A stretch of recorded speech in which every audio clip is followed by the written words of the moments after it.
Assalamu alaikum dear students. I hope you all are fine and doing well in your homes. Welcome back to NPS Official. Students, we have started our chapter number 5, Physical and Chemical Changes of Matter.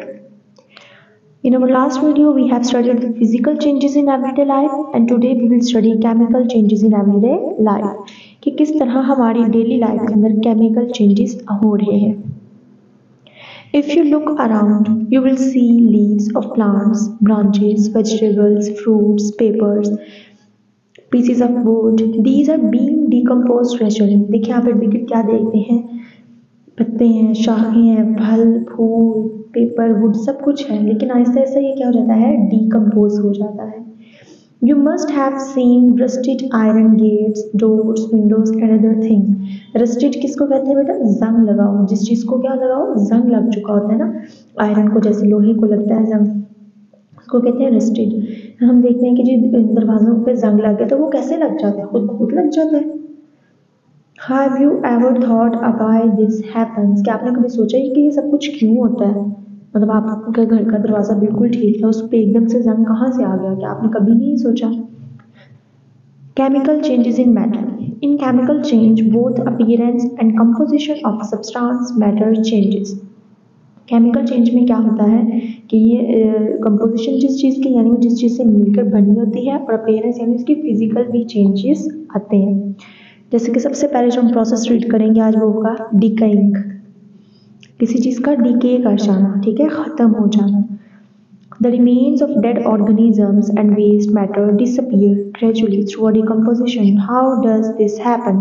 देखिए कोई dead organism पड़ा है, कोई भी, ठीक है, कोई plant है, एनिमल है, तो वो पड़ा पड़ा वहीं पे ग्रेजुअल डिकम्पोज हो जाता है और डिसअपियर हो जाता है, गायब हो जाता है वहाँ से. कैसे? You have read about bacteria and fungi. They obtain their food by decomposing the dead bodies into the simple components. कि हमने पढ़ा हुआ है कि बैक्टीरिया और फंजाई, हमने जब पढ़ा था पिछले चैप्टर में, तो यही था ना कि वो अपना खाना कहाँ से लाते हैं, डिकम्पोज करते हैं डेड बॉडीज को, वहाँ से अपना फूड लेते हैं. This process is called decaying, और इसी अमल को हम क्या कहते हैं, डिकाइंग कहते हैं. यानी कि बैक्टीरिया और फंजाई क्या करते हैं, कोई प्लांट, एनिमल, कोई भी डेड ऑर्गेनिज्म है, वो डेड हुआ है, उस पर जाकर हमला करते हैं और वहाँ से उनसे फूड लेते हैं. और ठीक है, इस तरह से वो जो डेड ऑर्गेनिज्म होता है वो डिके कर जाता है, बिल्कुल ख़त्म हो जाता है, डिसअपियर हो जाता है. The next one is burning. The fuel is burned in stove और टू कुक फूड. ठीक है, हम चूल्हा चलाते हैं खाना बनाने के लिए. When the fuel burns, then you can see the flame. तो हमें आग जलती हुई नजर आ रही होती है ना. The flame develops during the combustion reaction. और जो फ्लेम होता है वो क्या करता है, डेवलप करता है कंबस्टन की रिएक्शन के दौरान, यानी कि जब आग हीटिंग प्रोसेस हो रहा है, जब आपने आग लगाई हुई है तो फ्लेम क्या करता है, डेवलप होता जाता है, आग बढ़ती जाती है. दिस इज कॉल्ड बर्निंग, और इस प्रोसेस को हम क्या कहते हैं, burning. The burning of coal, wood, paper, match stick etcetera. ठीक है, आप माचिस के साथ पेपर्स को जलाते हैं, कोल को, कोयला जलाते हैं, जैसे पेपर जला रहे हैं, वुड लकड़ी को जलाते हैं हम सर्दियों में जैसे, ठीक है. तो ये सारा प्रोसेस क्या कहलाता है, बर्निंग. जैसे हमने कैंडल को भी जलाना होता है तो वो भी क्या होती है, बर्न द कैंडल, है ना, हम कैंडल को बर्न करते हैं, कैंडल को जलाते हैं. ठीक है, तो ये था हमारा burning process. Next one is rusting. बेटा मैंने रस्टिंग का आपको पहले भी थोड़ा सा एक्सप्लेन किया है कि जंग लग जाने को कहते हैं. तो लेकिन ये जंग क्यों लगता है, इस एक्टिविटी में उन्होंने क्या किया हुआ है कि 3 उन्होंने ट्यूब्स ली हैं डिफरेंट, ठीक है, उसमें उन्होंने 3 डिफरेंट ट्यूब्स लिए हुए हैं और फिर उसमें एक में ऐसे लिया कि नेल रखे, कोई कील रखा है, ठीक है, तीनों में. एक के अंदर कील के साथ क्या है, वाटर भी मौजूद है, एक के अंदर बॉइल्ड वाटर मौजूद है और एक के अंदर ड्राई एयर यानी कोई पानी नहीं है. तब इन्होंने डिफरेंस देखना है. तो इन तीनों को जब हमने एक्टिविटी, आपने 3 ट्यूब्स लेकर, ठीक है, इस आप खुद भी परफॉर्म कर सकते हैं और देखेंगे कि जिसमें पानी होगा ना, गर्म पानी नहीं, जिसमें सिर्फ पानी मौजूद होगा, वो वाली क्या कर जाएगी, उसको रस्ट कर जाएगी, इस पर जंग लग जाएगा. कैसे लगेगा? In the test tube, oxygen was present which reacted with the iron. Due to this reaction, the color of the iron changed. The change that occurred on the iron due to the action of oxygen and water is called rusting. यानी iron, लोहा, oxygen जो air मौजूद है, ठीक है, and water, ये जब 3 चीज़ें मिलती हैं तो रस्टिंग का प्रोसेस होता है आयरन के ऊपर. तो जब भी हम घर अपने धोते हैं, अगर हमारे दरवाजे, घर के दरवाजे लकड़ी या लोहे के हैं, ठीक है, लोहे को सोडी जंग लगता है, तो अगर आप जब घर धो रहे होते हैं तो हम कोशिश करते हैं कि दरवाज़ों के ऊपर पानी ना जाए, ठीक है, वो सारा आपके फ्लोर के ऊपर ही पानी ले, ताकि जो दरवाजे हैं उनके ऊपर पानी ना जाए और रस्टिंग का प्रोसेस ना हो। क्यों? क्योंकि ऑक्सीजन तो एनवायरनमेंट में मौजूद है और लोहा आपके घर में पड़ा है, दरवाज़ा जो है वो लोहे का बना है। तो जब आप उसे पानी प्रोवाइड कर देंगे तो वो तीनों चीज़ों का रिएक्शन हो जाएगा और फिर जंग लग जाएगा। Do you know, to prevent iron from rusting, its surface is coated with paint, oil और chromium।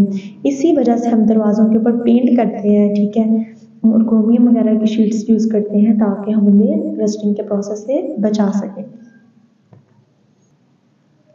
जैसे कि इस पिक्चर में आप लोग देखें, ताला है, उसके ऊपर जंग लगा हुआ है। इसी तरह हमारे घर में भी अक्सर जो डोर्स होते हैं उनके ऊपर भी जंग लगा होता है, ठीक है। आपने ये नोट करनी है बात कि किस तरह किस किस जगह पे जंग लगा होता है, और जहाँ जहाँ जंग लगा होता है वहाँ पे यही होता है, ऑक्सीजन जो इन्वायरमेंट में मौजूद है, पानी जो हमने कहीं गलती से यूज़ कर लिया उसके ऊपर वो, और वो ऑलरेडी जो लोहे का बना हुआ है, इन तीनों का रिएक्शन होगा, क्या हो जाएगा, रस्टिंग का प्रोसेस हो जाएगा।